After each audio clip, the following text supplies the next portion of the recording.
हमारा टॉपिक चल रहा है भारत और विदेशों में क्रांतिकारी, जिसके अंतर्गत हम डिस्कस कर चुके विदेशों में भारतीय क्रांतिकारी आंदोलन, जिसमें लास्ट लेक्चर में हम श्यामजी कृष्ण वर्मा, विनायक दामोदर सावरकर, राणा और श्रीमती कामा का क्रांतिकारियों को सहयोग डिस्कस हो चुका है। और साथ ही हमने किया था अमेरिका और कनाडा में भारतीय क्रांतिकारी। नेक्स्ट, भारतीय क्रांतिकारियों की गतिविधियों को देखें तो गद्दर पार्टी और इंडियन लीग 1910 तक पोर्टलैंड भारतीय क्रांतिकारियों के कामों का एक बड़ा केंद्र बन चुका था। यहाँ के वास्तविक नेता काशीराम थे। इसी समय सोहन सिंह ग्रंथिले उनसे आ मिले। इससे इस दल की शक्ति बढ़ गई। इन लोगों ने Hindustan association of the Pacific coast नामक संस्था स्थापित की थी और सोहन सिंह को इसका अध्यक्ष बनाया गया था। लगभग इसी समय 1911 ईस्वी में लाला हरदयाल भी संयुक्त राज्य अमेरिका जा पहुंचे। उन्होंने कैलिफोर्निया के बर्कले को अपना कार्यक्षेत्र बनाया। उनका मुख्य उद्देश्य सिख मजदूरों को भावी क्रांति के लिए तैयार करना था। 1913 में लाला हरदयाल काशीराम और सोहन सिंह से जा मिले और लाला के सुझाव पर इस दल Hindustan association of Pacific coast का नाम बदलकर गद्दर पार्टी रख दिया गया। इसकी स्थापना के संबंध में डॉक्टर सत्य एम रॉय ने लिखा है कि कनाडा की सरकार इस समय पंजाबी अप्रवासियों के खिलाफ रंगभेद की नीति अपनाए हुई थी। पंजाबी लोगों को तानों और निराधार का सामना करना पड़ता था, इसलिए उन्होंने Hindustan association of the Pacific coast का नामक संस्था सोहन सिंह बखना की सदारत में पोर्टलैंड में स्थापित की। इसका उद्देश्य विदेश में भारत के लोगों के अधिकारों की रक्षा करना और भारत की आज़ादी के लिए भारतीयों में चेतना पैदा करना था। इस संस्था ने गद्दर नामक एक अखबार निकाला, जिससे इसका नाम भी गद्दर पार्टी पड़ गया। इस गद्दर पार्टी के अध्यक्ष बाबा सोहन सिंह, उपाध्यक्ष बाबा केसरी सिंह, मंत्री लाला हरदयाल, कोषाध्यक्ष पंडित काशीराम चुने गए। इस पार्टी ने 1 नवंबर 1913 से एक साप्ताहिक पत्रिका गद्दर का प्रकाशन आरंभ किया। यह पहले गुरुमुखी और उर्दू में निकलता था, बाद में गुजराती और हिंदी में भी निकाला गया। यह पत्रिका भारत के अतिरिक्त विदेशों में जहां भारतीय बसे हुए थे भेजी जाती थी। इस पत्रिका में क्रांति और भारतीय स्वतंत्रता का खूब प्रचार रहता था। विदेशों में रहने वाले भारतीय इससे बड़ी रुचि के साथ पढ़ते थे। गद्दर पार्टी की विशेषता इस बात में रही कि इसने पहली बार गुरिल्ला युद्ध के द्वारा भारत को स्वतंत्र कराने की योजना बनाई। लाला हरदयाल ने अपने एक भाषण में स्पष्ट कहा था कि हिंदुस्तान में ब्रिटिश सरकार का सुधार नहीं किया जा सकता, उसे खत्म कर देना होगा। अमेरिका में पहले गद्दर पार्टी ने अपने और बाद में इंडियन लीग ने भारतीय स्वतंत्रता के लिए काफ़ी महत्वपूर्ण कार्य किए। श्री जे सिंह कई वर्षों तक अमेरिका स्थित इंडियन लीग के प्रधान रहे। जब अमेरिका में कोमागाता मारू की घटना का समाचार पहुंचा, तब गद्दर पार्टी ने कनाडा और भारत सरकार के विरुद्ध क्रांति कराने के उद्देश्य से हजारों स्वयंसेवकों की भर्ती कर लिया था। नेक्स्ट आता है सोवियत रूस से सहयोग का प्रयास। रूस में साम्यवादी क्रांति के बहुत समय पहले ही भारतीय क्रांतिकारियों ने रूस की जारशाही का समर्थन प्राप्त करने का प्रयास किया।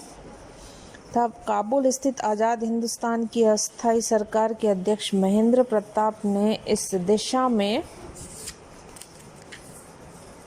कदम बढ़ाते हुए जार को सोने की पट्टिका पर पत्र भेजा था, परंतु जार की इस पत्र का कोई जवाब नहीं दिया। मार्च 1917 की रूसी क्रांति के बाद महेंद्र प्रताप ने करेंसी की सरकार से रूस आने की स्वीकृति मांगी, परंतु रूसी सरकार ने उन्हें आने से मना कर दिया। नवंबर 1917 में रूस में बोल्शेविक क्रांति के बाद महेंद्र प्रताप ने पुनः रूस जाने का प्रयास किया और इस बार बोल्शेविक सरकार ने उन्हें रूस आने की स्वीकृति प्रदान कर दी। 1918 में राजा महेंद्र प्रताप ने मॉस्को की यात्रा की और साम्यवादी नेता त्रातेस्की से मुलाकात।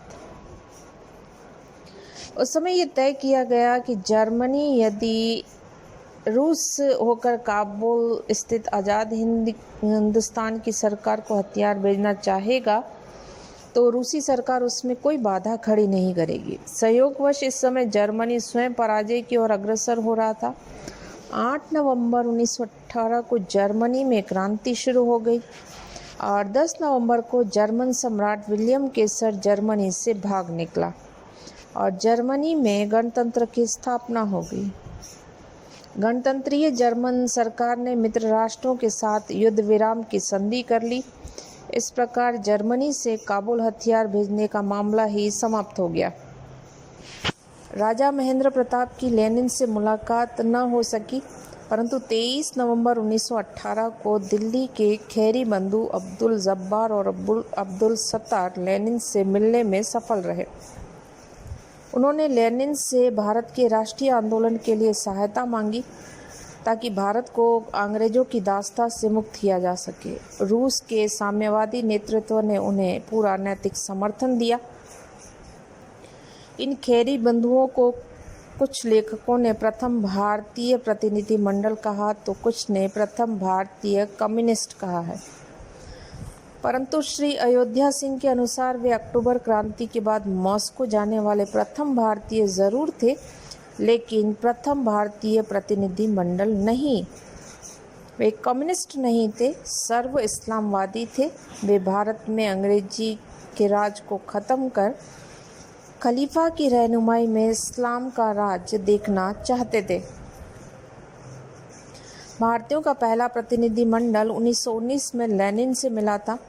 प्रतिनिधि मंडल के नेता थे राजेंद्र महेंद्र प्रताप, अन्य सदस्य थे बरकतुल्लाह, अब्दुल रब, तिरुमलाचार्य, दिलीप सिंह गिल आदि।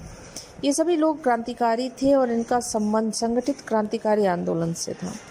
यह प्रतिनिधि मंडल ऐसे समय में मॉस्को पहुंचा था जबकि जलियांवाला हत्याकांड के फलस्वरूप भारत की राजनीति में तूफान आया हुआ था। स्वयं लेनिन ने इस हत्याकांड की निंदा की थी। लेनिन के प्रतिनिधि मंडल का स्वागत किया, अपना नैतिक समर्थन दिया और कहा कि उन्हें स्वदेश जाकर वर्ग संघर्ष का प्रचार करना चाहिए। इससे गुलामी की जंजीरें अपने आप कट जाएंगी। 1920 में ताशकंद में एक इंडियन मिलिट्री स्कूल की स्थापना की गई, जहां भारतीयों को प्रशिक्षण देकर एक मुक्ति सेना खड़ी करने की योजना बनाई गई थी। एम.एन. रॉय भी इस काम में सम्मिलित थे। प्राय 8 महीने तक यह स्कूल चली, परंतु मुक्ति सेना का गठन नहीं हो पाया, अतः इसे बंद कर दिया गया। इसके बाद सोवियत संघ ने हिंदुस्तान की कम्युनिस्ट पार्टी के माध्यम से ही भारतीय राष्ट्रीय आंदोलन को सशक्त बनाने का प्रयास किया। इस कारण क्रांतिकारियों का रूस आना जाना रुक गया।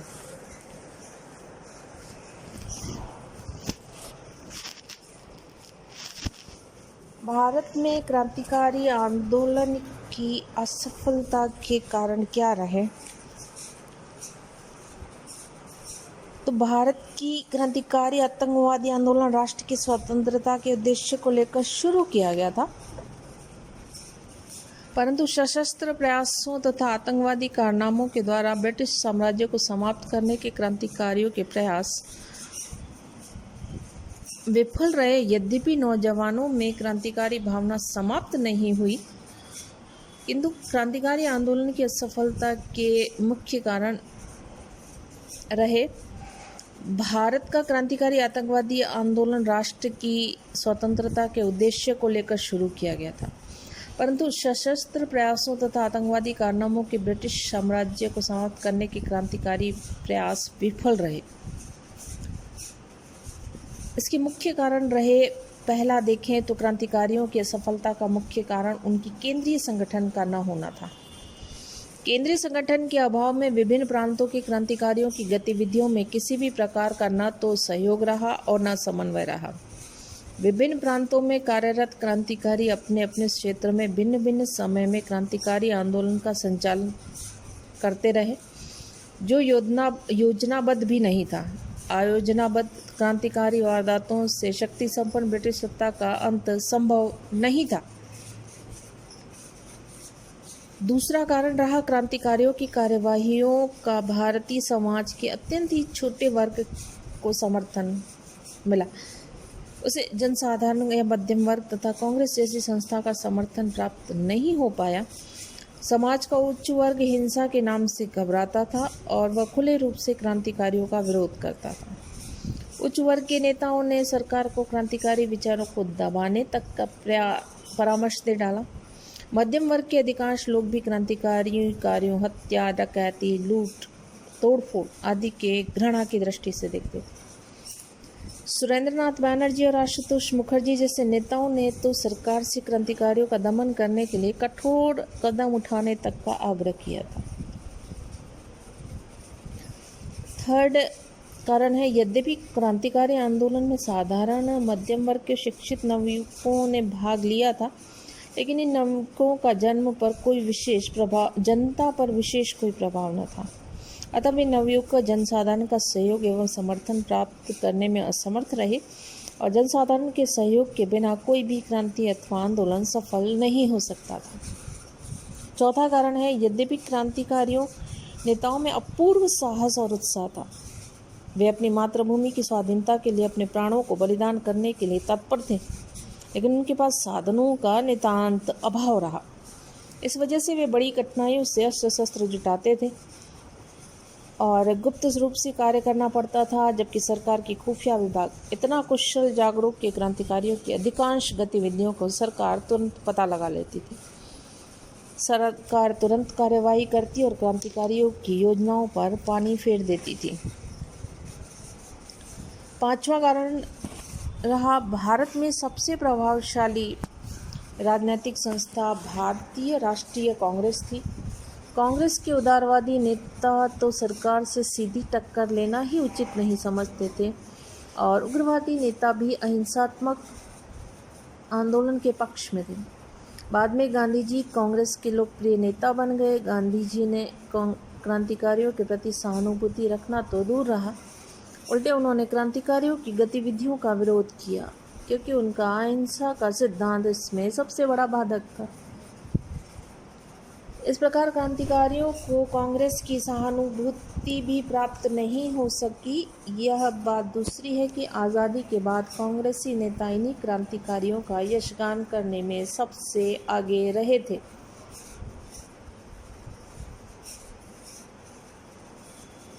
सिक्स्थ कारण रहा, भारतीय जनता देश की स्वाधीनता चाहती थी और यदि इसके लिए क्रांतिकारी आंदोलन का कोई अन्य विकल्प नहीं होता तो निश्चित रूप से जनता का लगाव क्रांतिकारी आंदोलन के साथ हो सकता था। लेकिन गांधी जी ने सत्याग्रह के रूप में क्रांतिकारी आंदोलन का विकल्प प्रस्तुत कर दिया, जो जनता में अधिक लोकप्रिय होता गया। गांधी जी के अहिंसात्मक आंदोलन ने क्रांतिकारी आंदोलन की कमर तोड़कर रख दी।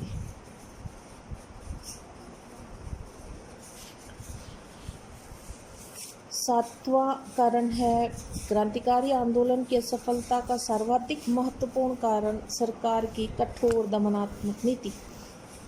सरकार ने 1907 में सार्वजनिक सभाओं पर प्रतिबंध लगा दिया। 1908 में विद्रोही सभा अधिनियम पारित किया। फौजदारी कानून को और अधिक कठोर बनाया कर उसका सख्ती से पालन करने का आज्ञा दी। 1908-1910 में प्रेस अधिनियम द्वारा समाचार पत्रों पर कई तरह के प्रतिबंध लगा दिए गए। 1911 में सभाओं पर नियंत्रण रखने के लिए सरकारी अधिकारियों को अस्त्र शस्त्रों का प्रयोग करने का अधिकार दे दिया गया। पकड़े जाने पर क्रांतिकारियों को फांसी, आजीवन कारावास, देश निर्वासन से कम सजा नहीं दी जाती थी। ऐसी दमनकारी नीति के सामने क्रांतिकारी अधिक समय तक टिके नहीं रह सकते थे। 8वां कारण है, क्रांतिकारियों की असफलता का एक कारण समय समय पर अपने ही साथियों द्वारा किया जाने वाला विश्वासघात रहा। देशद्रोही भी सरकार से पुरस्कार की लालसा में क्रांतिकारियों की योजना सरकार को बता देते थे, जिससे उनकी योजना विफल हो जाती थी।